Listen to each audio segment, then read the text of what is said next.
Well, hello everyone. Welcome back to episode 3 of Holy Youth Ministry, where we take a holistic look at youth ministry, both biblically, but also culturally, sociologically, scientifically, and philosophically. And this week, we have a very special guest who will be talking to us on the topic of mental health. Angie, you want to introduce yourself? Sure.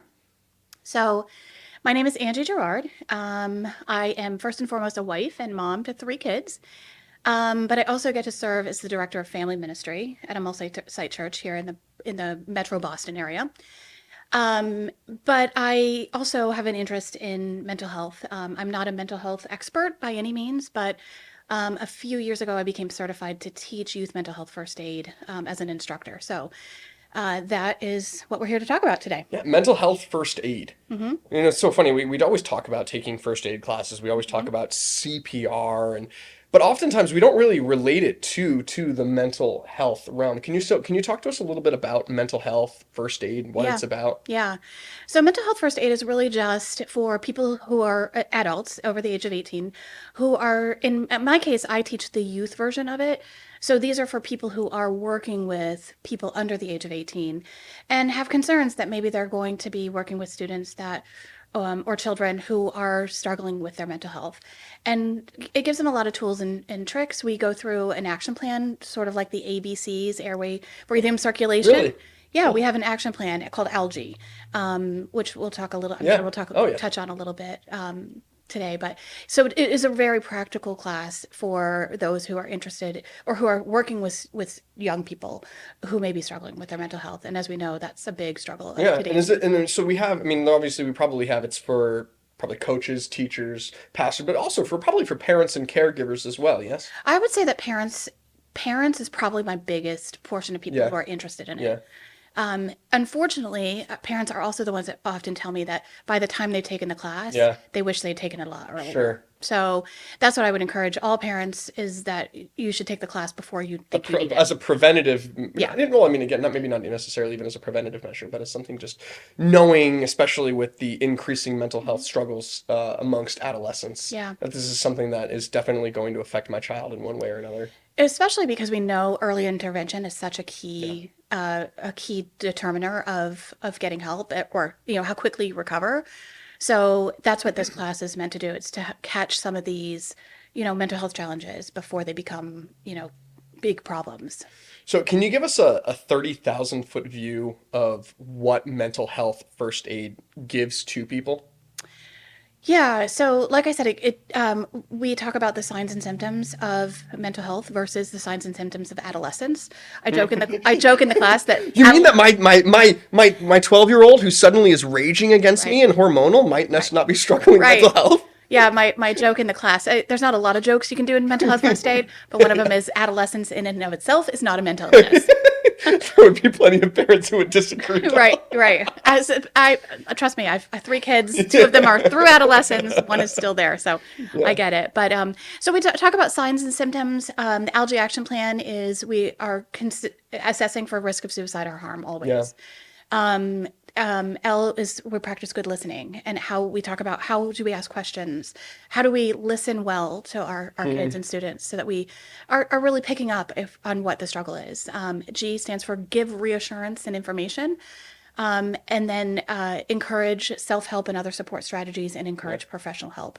Not everyone will need professional help that wrestles with mental health challenges, but these are tools in our tool belt that we can use as mental health first aiders once people take the class. So, but if you don't mind, what I'd like to talk about is sort of how I became interested in Please. mental health first aid because so I grew up in the church. I grew up in the Midwest. And what I now know is that one of my parents actually struggled with an undiagnosed mental illness. Hmm. And as a young person, that was very confusing and hard. And it was a challenge in my youth that I had no barometer for. Nobody was helping me Hmm. through this. Nobody was giving me language around it. But eventually I went to my youth pastor and my youth director at the time and just shared kind of what was happening in my home. And because that's not what they saw on the outside, they didn't believe me. Hmm. They just thought I was going through Wow. teen angst. And so, that really started my journey down wanting to wanting to the process of figuring out how to believe kids in Yeah. this, and to know that there are some experiences that they're going through that are very real to them, and that we might not always see it if we're not using some of these algae action plan to pick up on what's going on. And then, down the road, I started to get into student ministry, and a lot of my kids were struggling with mental health challenges, sometimes their parents. And even, our third came to us through adoption. And, for those of your listeners who are adoptive parents will know adoption often involves trauma, and trauma is one of the biggest risk factors for developing mental illness. So we've had our own journey in parenting. A couple of my kids have struggled. So coming to Youth Mental Health First Aid, I have a volunteer that was also a counselor, and she mentioned Youth Mental Health First Aid, and I said, there's a class for this? Like, nobody told me there was like a place I could go to get help and information and not be a counselor or be a psychologist.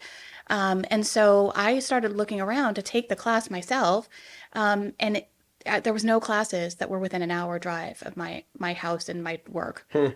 And so I realized I think this is God calling me into this space to equip people, because I wanted all my volunteers now Oh, sure. to take it. And so generously, the church that I work for sent me to Hartford, Connecticut to become trained as a trainer.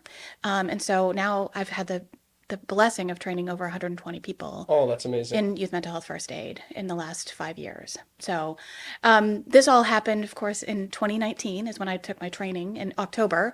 A good, almost, I feel like there's good timing in that. Yeah, I mean, I look back and think, oh my goodness, learning that one of the biggest risk factors, of course, is trauma. And then here, Yeah. 5 months later, we experience a global trauma, Yeah. which we all, deal with in different ways. And some of It us, actually, yeah, well, and as you're talking, the global trauma of that elicited a lot of elicited a lot of my childhood trauma. You talk about parent who struggled with undiagnosed mental health.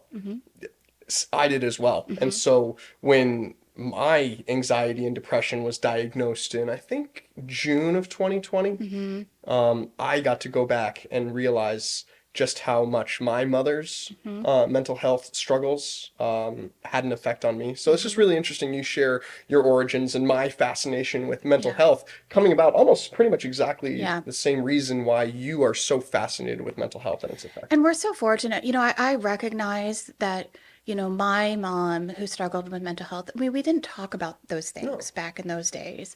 And, mental health first aid wasn't even really developed until 2000. Its origins are in Australia, and youth mental health first aid didn't come to the United States until 2012. Oh, wow. So we're talking 20 years post when I'm having that conversation with my youth pastors that we're actually finally, giving people a platform to talk about these things. So, I'm grateful that we're moving in the right direction, but it's certainly been a process. It's been a long process for. Well, and we'll get to it, I think, in a bit, but it's good to see kind of the destigmatization of having the conversations surrounding mental health, particularly in the church, which always seems to be just a little slow on the uptake. Yeah, I mean, again, I remember even to myself fighting mental health for so long, but not wanting to go to a therapist because, well, and I'd have to admit that I have a problem, right? The audacity of having to admit humility in the church that we don't have it together. Right.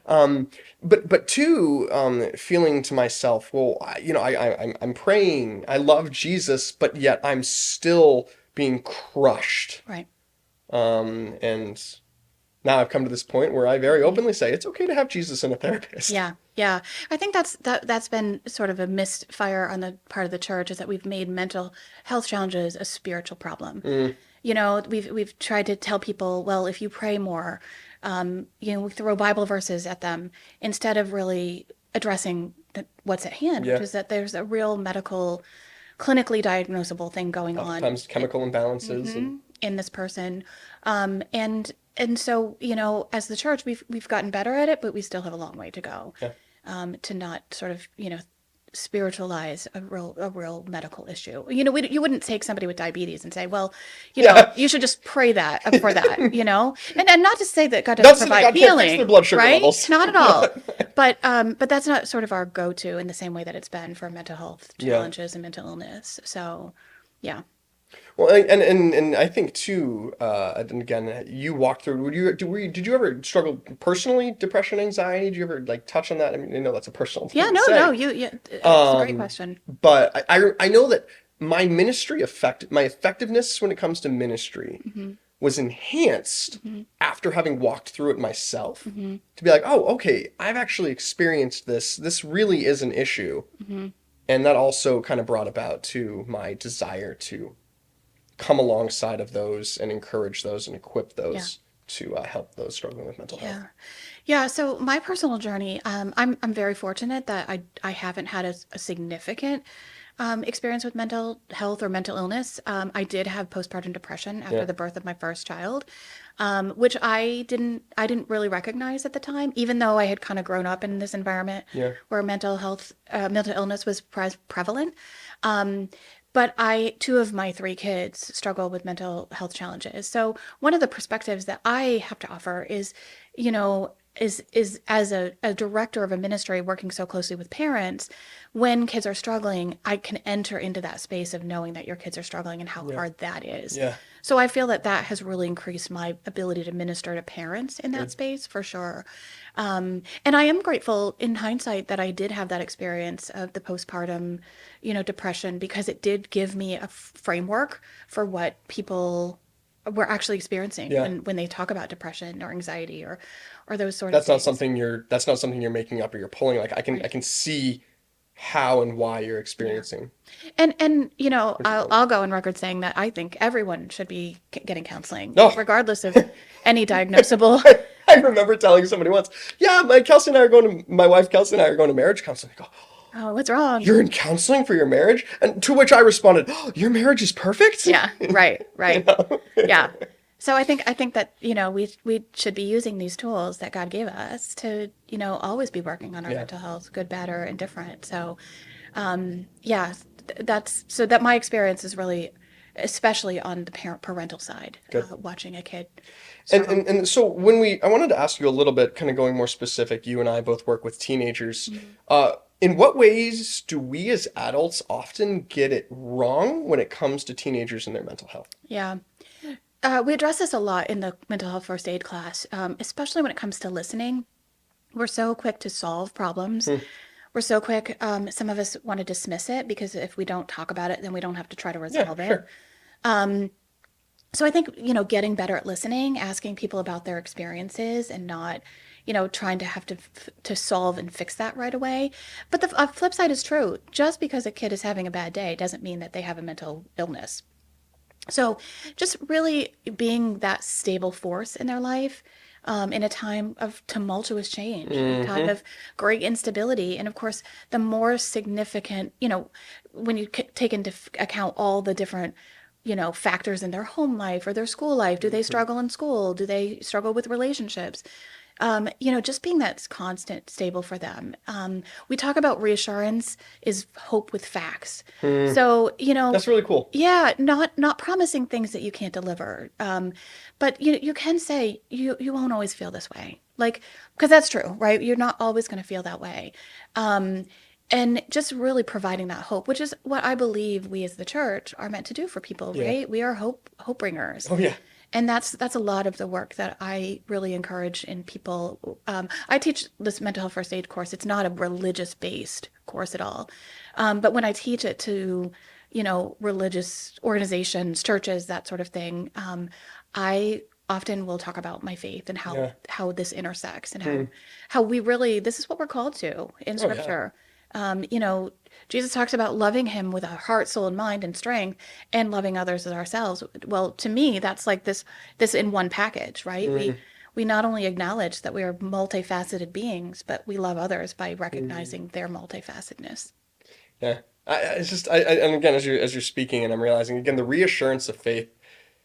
Right, yeah, to be just that constant, like you mentioned, that constant presence Mhm. because when you're sitting in that darkness, when you're sitting in that mental um brokenness, and it just feels like, I mean, again, there were days where I couldn't get out of bed, and Mhm. I can't even begin to imagine with my brain's developed Right. with the developing brains of adolescents who then are experiencing that overwhelming pressure and the lack even of coping mechanisms that you and I have Yeah. developed over time. The for them to be like, this is it. It will always be this way. So that reassurance, hope with facts.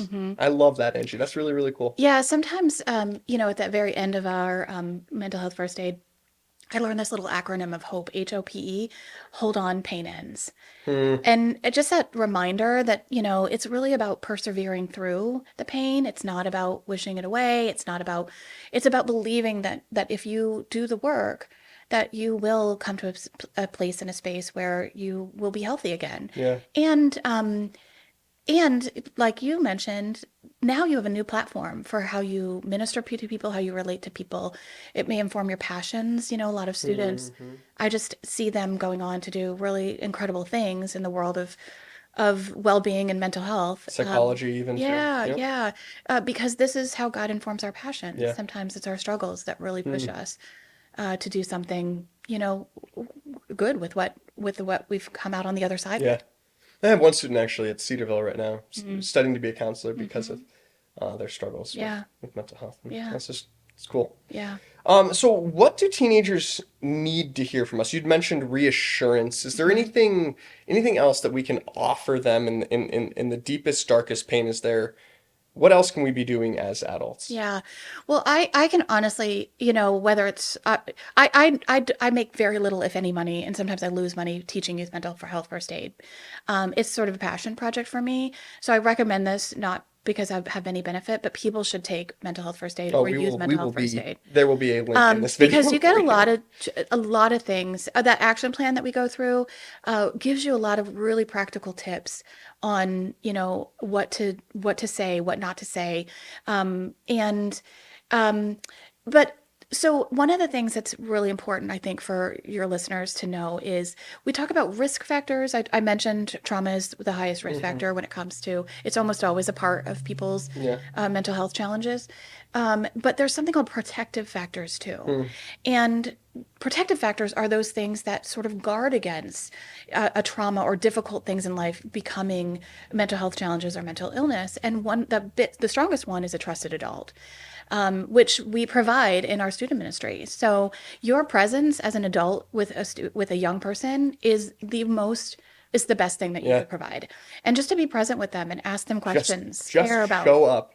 Yeah, but we also know that faith and spirituality are also protective factors. So I think this is why I think that this belongs in the church, because we really have a great opportunity just by offering our presence to be, to help with this epidemic that we have of young people really struggling with their mental health, because we can be some of those protective factors early on. But I think, certainly, if you go back to sort of my story or your story, years ago, people just didn't believe, they just didn't talk about it. And, this is true with so many things, but sometimes talking about it in and of itself, talking honestly about it it diminishes its ability to have an impact. Oh yeah. Right. We talk in the class, like, for example, really hard thing we do in the class is, now it's really recommended that you ask the question. If you think a student or a young person or anyone really is contemplating suicide or has suicidal ideation, you ask the question directly. Are you thinking about killing yourself? Oh yeah. Are you thinking about suicide? Yep. And I would very much encourage, anybody listening, that if there's nothing you implement, if you don't ever take a class, implement that tip, because when you ask somebody the question, are you thinking about hurting yourself? It really clouds the picture, because we don't know what that person may not think suicide is hurting themselves. They see it as freedom. Yeah. And also there are other ways to hurt yourself besides suicide. And so it really causes more questions than answers. So using the word hurt is too vague of a term. Yes. And so the more direct you can be, the better. Yeah. And I think directness in this realm is really a good tip. Are you, tell me some of the thoughts that are going on in your head right now. Are you thinking about killing yourself? If you get to that question. Now, you shouldn't be asking every student that. Yeah. But if you are concerned about that, if that enters in, it's better to ask the question directly, because it often serves as a deterrent. And I've heard too, and so you had mentioned you had mentioned two things I wanted to come back. So you had mentioned bringing it up, talking about it. Hmm. It brings it out of the darkness. It brings it into the light, which you said is a good thing. I went to a youth conference in college, and I can't remember what the woman talked about, but she used these words: "When you reveal, you heal." Hmm. Um, and Yeah. I just can't. I use that a lot when it comes Yeah. to talking about mental health. That hey, don't let it sit up there. Don't let it fester. Hmm. There's nothing to be ashamed of. We all struggle. So when Right. we bring it out, Right.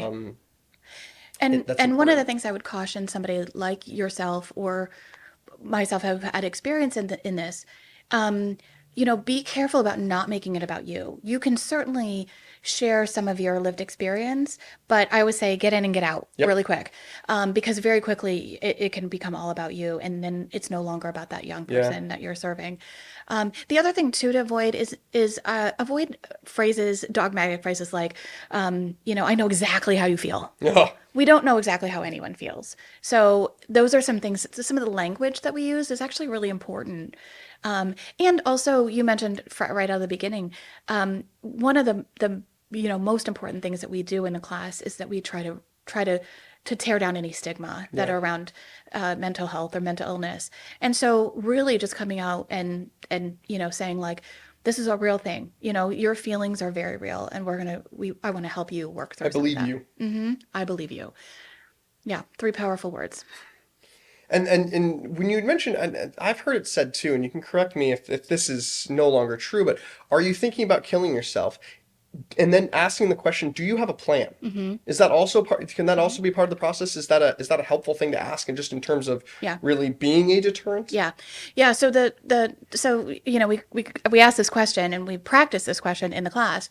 And so then we always say, well, you're going to get one of two answers, yes or no. If they answer no, that does not mean there's no risk, right? Yeah. But we know that maybe asking the question has served as a deterrent. And they were like, ooh, I'm a little freaked out that you Yeah. even asked me that question. So we always talk about you just keep going through that LJ Yeah. action plan. You go back. This is part of our assessing for risk of suicide at harm. If they say yes, we ask three questions. Do you know when? Have you thought about where? And have you acquired any means? Yeah. So we're not just asking, do you have a plan? We're saying, like, we're asking very specific Yeah. questions. Have you thought about when you would do it? Have you Mm-hmm. thought about, not where, how you would do it? And have you acquired any of the Hmm. means?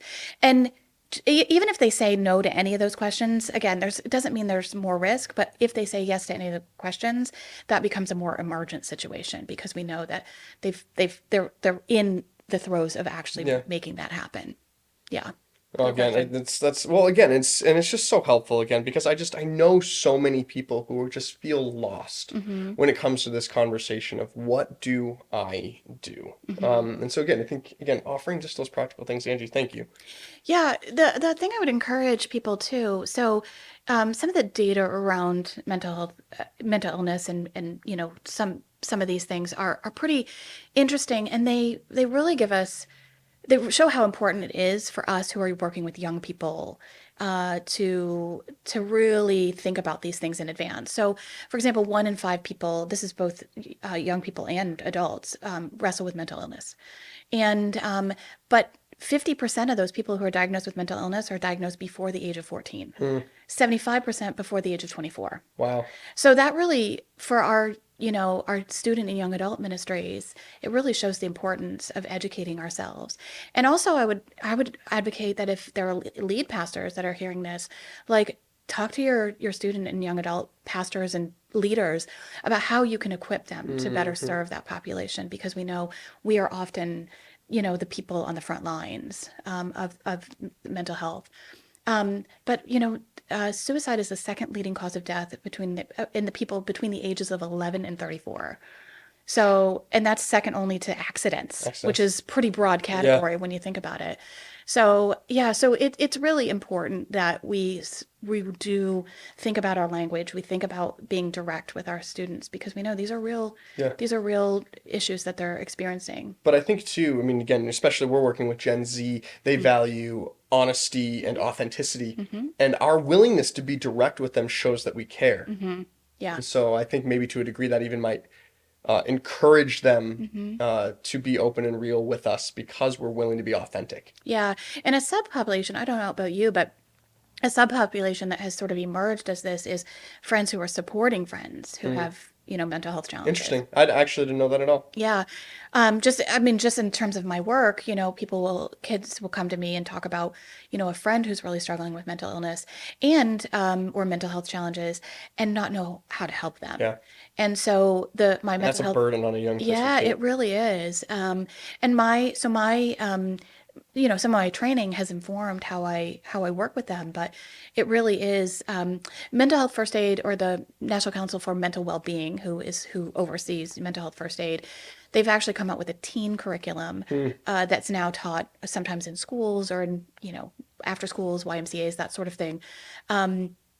So that teenagers, because we know that often the teenagers are the first ones to know that their friends are struggling. Yeah. That's who they reveal it to first. So, but yeah, look for those kids too, because those kids are often suffering in silence because they have this very scary information and don't often know what to do with it. So I want to ask a question actually that I didn't write on here, but Yeah. maybe you can speak to. Yeah. There is this understanding, right? We're so quick as adults, and even myself, I can fall into this trap of painting social media and phone usage as the primary boogeyman when it comes to mental health. Is that true? I mean, is that just part of the truth? I think it's a big factor. I mean, we talk about that in mental health first aid. I mean, we can't pretend it's not an issue. Excuse me. We can't pretend that it's not an aspect of what kids are wrestling with. Their access to information. We talk about even something like self-harm being a learned behavior. It may never have crossed my mind as a young person, growing up in the late 80s, early 90s. That never would have crossed my mind, and I didn't have access to anybody who was Sure. doing that to be able to see that. Yeah. So they talk about social contagion is Yep. the phrase that they use. I think that it's a combination of a lot of things. I think that we do, we have language around mental health now that we didn't. But we would be remiss not to say that social media has had a major impact on that. And so helping our students and our kids have healthy boundaries around social Yeah. media Because is it's not like we can just say, well, just stop it. right. Because they are so electronically connected, to do that would maybe even isolate them even more. Yeah. Even my own daughter, who's wrestled with mental health challenges, she often says that she wishes that she hadn't got on Instagram as early as she did. And I was pretty, like, I have set pretty strong boundaries around my kids and when they were able to engage in social media. I have a 16-year-old and he has Snapchat and that's it. He doesn't have any Instagram or TikTok or any of these. But I can relate to the challenge as a parent that in 2 years he's going to be 18 and he has access to everything then. So there is a way that we need to be, like, rolling it out the carpet a little bit so that we are encouraging them in how to use these things in Yeah. a healthy way. Not to mention that they all are issued like a laptop now for school. Ugh. So they have access. I mean, their lives are very much online. And I think we were talking about it in terms of gaming too. I think the more that we villainize social media and just like give it like a Teenagers are like, well, now I'm going to social media even harder. and we have I was saying to you, we have no voice in that. Yeah. If we can say like, hey, yeah, gosh, I struggle with doom scrolling, I get on I call doom scrolling what Job's friends spoke to him Yeah. after. Yes. Just nonsense. Yes. That's a good one. But we all face this battle, and so just entering into the conversation with them, as opposed to just villainizing social media. Yeah. So that's where I would say yes, and yes, social media is a huge component of all of this, but definitely it's something that we want to be walking out with our students, Yeah. not just shutting out. Yeah, that's good. No, it's just, again, I feel like it's so easy for us to be like, well, just stop doing that and everything will be fine. But even as I'm learning with my wife and my 5-year-old daughter, that when kids are acting out, when they're hurting, oftentimes they're longing for connection. And so when you talk about, I loved what you had to say too about adults, be present. I always say the greatest gift that we can give is presence over presence. Yeah. And the kids at the end of the day really don't want gifts. They don't want things. They want us. Mm-hmm. And I think, this may always have been true with young people. Obviously, I work with Gen Z, but be authentic. They can smell it out. Oh, If yeah. if you're not if you're not being who you are, they know. It's important to. I had a youth pastor who I love and adore. We went to a youth event with him like last month, and he says to me after the event, he goes, "Josh, my leaders think that you're a lot." I was like, "That's just my authentic self." Yeah. No. Yeah. Because yeah, like when you work with teenagers, their BS meter is so way up Yeah. here. For Yeah, sure. you're absolutely right. Yeah, absolutely. So, So I want to switch a little bit to, we talked about the church and we've talked about destigmatizations and stereotypes. Traditionally, the church has been slow on the uptake when it comes to the mental health epidemic, but we're seeing more and more leaning into mental health training. What do you think changed? yeah, I think that people like you and me who had experiences, somewhat traumatic experiences with mental health as young people, nobody really paid attention to it. Nobody talked about it with us. Nobody believed us. Now we're leading the church. Yeah. And, for better or worse, we're bringing our own experiences to the table and we're saying, like, hey, we don't quite know how to get where we want to go, but we also don't want to stay where we are. Yeah. And so I think it's really just been a changeover of times. And let's be honest, our world has changed Oh significantly in gosh, this. yeah. When I was growing up, my mom, didn't we didn't know about her mental illness because nobody talked about mental illness. It wasn't just a church thing; it was a whole world thing. We just didn't know as much about it. So I think that the church has taken some good steps toward opening up these conversations and being willing to have conversations about this. And I've been very pleased about the number of church organizations or parachurch organizations that want to offer mental health first aid especially to those that are serving young people. Yeah. We've seen it with our own eyes, Praise right? God. Yeah, and we're just beginning to ask God, how do we reconcile this, and how do we have people who want to love and follow you their whole lives with every aspect of them, and we want to walk this out differently with our students and our own kids than what we had in Yeah. the past. So I really do believe it's just a new generation of people who want to talk about these things because we've had some experiences that we really want to not repeat. Yeah. Yeah, And we're making new mistakes. And even you and I talking before we got on the podcast of like, when churches have been hesitant to talk about mental health, and you say, "Have you read the Psalms?" Oh yeah, yeah, yeah. I mean, And Psalm 88, which I looked it up after we talked, was just the doom psalm. It's Right. just, darkness is my closest friend, is how Right. it just ends. right. I mean, David made lamenting a buzzword, right? Yeah, you really did. I mean that we talk about that now, in the wake of some of the tragic things that we've experienced, but yeah, David was a very complex individual when it came to his mental well-being. Yeah. And I think he really did show us that there is a context for this, that we may have had put some blinders on here at some point, but we now are in a place where we want to pay attention to just the very multifaceted way that God created us, and that, all that wiring, when it comes to that wiring, sometimes we need to kind of have a reset and a redo. And that's a very normal experience. That's a very normal thing for people to have to experience. So it's time that we start using that kind of language. Yeah. Yeah. And you had mentioned too about lead pastors, senior pastors, really using mental health first aid to equip their staff, especially even those working with younger students. Are there other ways that churches can better support members and their congregations Yeah. when it comes to mental health? Yeah. I mean, there's a lot out there. It depends on how much you want to dive into this. I know on our church we have, a care ministry. So our care ministry is intersecting with people in all walks of life. Is that the only ministry that cares for people? It's the only ministry that cares about that's what I people. But some of the directors and coordinators of that ministry are often putting things in front of me, new resources around mental health and church. So it really, somebody in your organization, hire people that care, that are passionate about the mental health of your people. If you have the blessing to hire people. And if not, when you have parishioners or people who come, congregates that come, and they want to talk about mental health, learn from them, ask them questions, ask them if they would, want to make an initiative to get a mental health first aid class on the Yeah. calendar. Whether it's bringing somebody in or going to somebody. I'm going to give the website of where people would go to find these courses. So just continuing to sort of engage the passions in that way.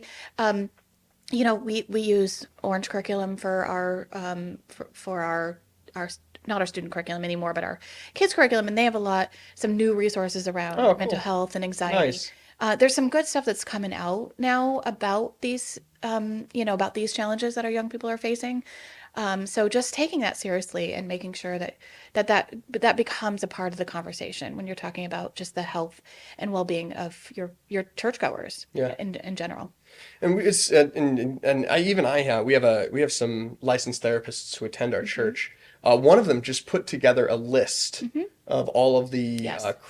Christian counselors in our area who are currently accepting clients, and we've actually already seen fruit from that. Yeah, the other thing too, when you said list, I thought this is where you were going. Have a list. So there's a new phone number in this, I believe it's 988. 988. Yeah, it's the suicide helpline. And it's a crisis helpline, I should say. So that is for anybody who's going through any kind of crisis, so mental health crisis. And it's not like 911 where you call it and then you'll have like the authorities show up at your house. Yeah. I get asked that question a lot. Like, if I call that, am I going to have like people coming? By the way, I still have never called 911, and I'm still scared.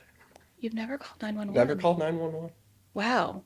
Boy, you haven't lived yet. Yeah. I thankfully haven't had to call 911 a lot, but I have. When my kid's head got stuck in the elliptical, which is Oh, a story for another day. wow. Yeah. But the other, have the number of, suicide hotline, available to the people that serve young people. Yeah. Make sure that you have the resources available. There's one of the resources I give in the mental health first aid class is the local resources. So ask your counselors about Yeah. local resources. There are places that if you're concerned about a young person and need a psychological evaluation, or it's just somebody checking in who knows a little bit more than we do, you don't have to go to an emergency room anymore. There's other organizations Oh, that's that awesome. will even Yeah. come to you and do that. So it's a little less traumatic Yeah. on our young people. So having those kinds of resources available to the people who are working with young people are invaluable. And counselors, there is a mental health crisis in terms of it is very hard for people to find Oh, yeah. counseling. And counseling and therapists and psychologists, when we talk about professionals that are available to people, there's even things like psychiatric nurse practitioners that can prescribe medication. Oh, that's cool. So just learning about the providers in your area and helping, walk a family through that challenging phase from knowing that they need help and actually getting that help, Yeah. the appropriate help, which is a lot harder in some Well, ways. and so that's actually, again, my last question for you today is I want to speak specifically to pastors, parents, caregivers. At what points does our ability run out and we need to seek professional help for those under our care? Yeah. So this is a really challenging question, especially for pastors, let's say, who do have some sort of counseling background. Yeah. And my guess is if you have a counseling background, you've probably already thought about this question a little bit and answered that. I would say, excuse me, Oh, I just burped. like a little, it's right at the danger of doing this right after lunch. But there's a few things that you want to consider. One is it's better to ask for help, professional help. And when I say professional help, it could be like, hey, we need to talk to your parent. Yeah. I get questions like, when do we go to a young person's parent? And, some of it's a gut thing. I always tell people that my answer when young people ask me, like, I don't want you to tell my parent. I don't want you, can you keep this confidential?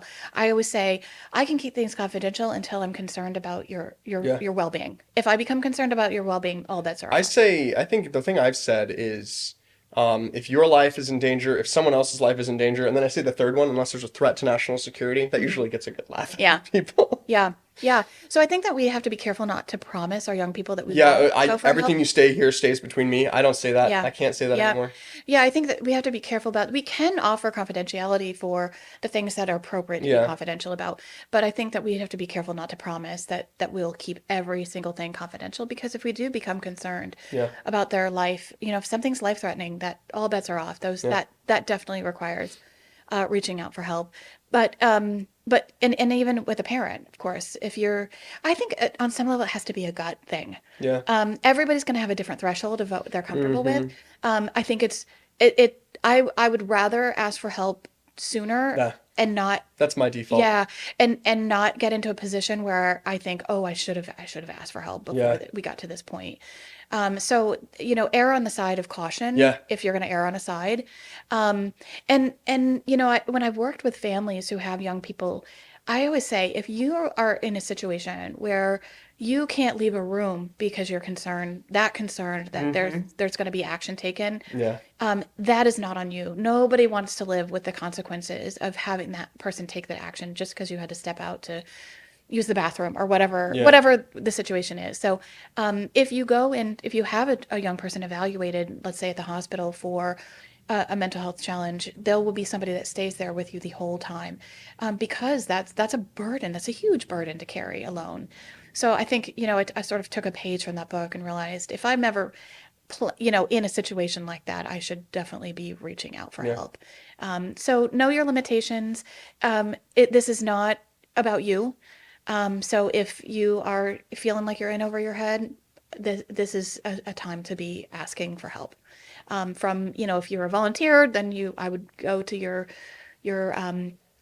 whoever directs your ministry, your student pastor, whatever you call them, director of family ministry. And then if there's a life-threatening thing, 911, that's what it's there yeah, for. I would say if you call 911, this is one of the tips I give in the class, always let them know that you're experiencing a mental health crisis and ask if they have somebody, a specialist, yeah. to come onto the scene.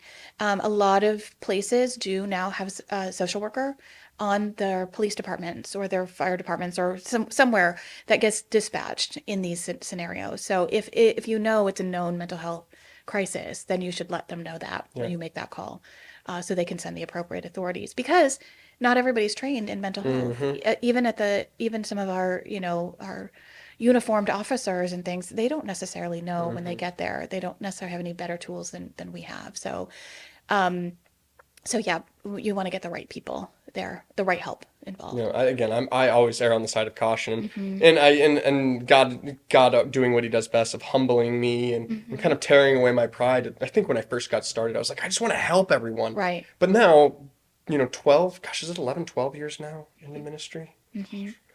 You're Um, just a baby. I still just a baby. I feel like I'm just getting started, but Good.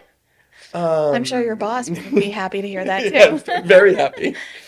Um, I, I can't. I won't go down that way. But I just said like I have more energy, I think, than my teenagers. But Yeah. that's neither here nor True. there. True. But I realized that, praise God, I don't have all the answers. Right. I am not my students' savior. Hmm. Jesus is. Hmm. And also, praise God that there are professionals out there who can do a much better job than me. Hmm. And so as I've walked through mental health, initially I think that I waited too long, Hmm. and I finally now have come to the point of fairly quickly if I Yeah. can see the Yeah. patterns. I like what you had to say about that gut feeling of, Hmm. gosh, like this really doesn't sit well with me. Yeah. I have zero problems whatsoever Yeah. of Yeah. making sure that I send people to professionals. The last thing we want to do is to have regrets, right? Yeah, In this arena. So it's always better, like I said, to err on the side of caution. You do really touch on something important. I think it's when you're working with a young person who has mental health challenges, especially when you go through crisis moments, you really want to have a focus on self-care.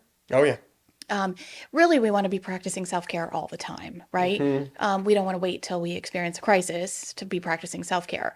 However, you might need to invest a little bit more in that if you have been working intensely hmm, with a young person oh that's yeah, had complex mental health hmm, challenges.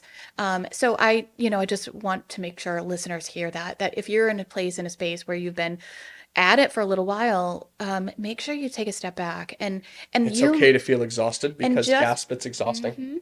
and just because you have youth pastor in your title or you are committed to students, if you've been through a really difficult thing with a student and then you have another student that maybe you're a little concerned about, you don't have to be the one to ask those questions. You don't have to be that trusted adult. You can pass that off if that's something. Yeah. We always have a choice about entering into that, and we need to make sure that we're in a place that we can do that Yeah. before we enter in. Give yourself grace. Before the podcast, I was telling Angie a story of a time when I was called at 4 a.m. in the morning Yeah. from someone who basically said, "Convince me not to kill myself."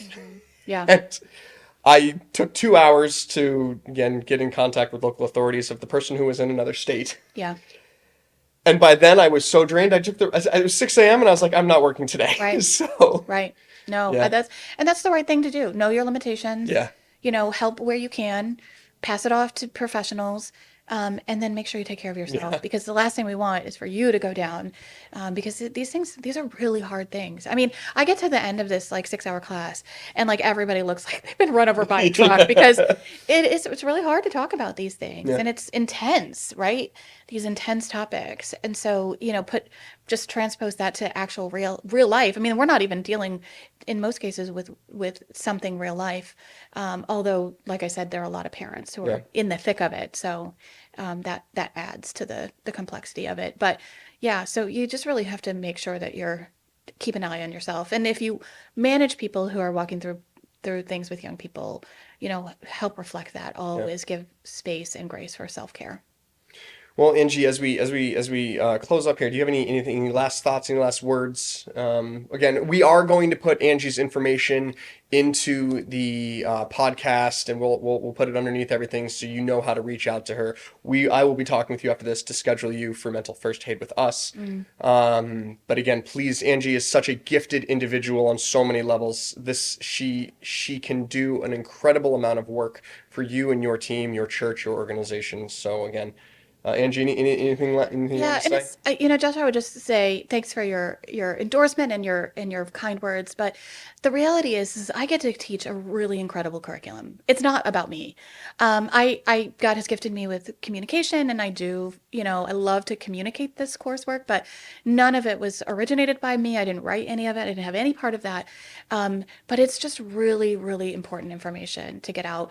And I've had churches have been very unique. One of the things I love about the church in New England is that churches partner together. So if you have a few churches in your community and want to put together a few churches to take the mental health first aid course, I've had churches do that, which I just absolutely love about New England and the way that we work, that we partner together, which I think you addressed on another podcast, fun. right? Yeah, Anna, right before this one. Yeah. So I just do find fellow people who want to learn about this and want to support students better in this, and then work toward that goal. Cool. Yeah. Well, Angie, thank you for your time. Thanks, Josh. Thanks for Grateful having for you. me. This is great. Yeah. Yeah. Cool.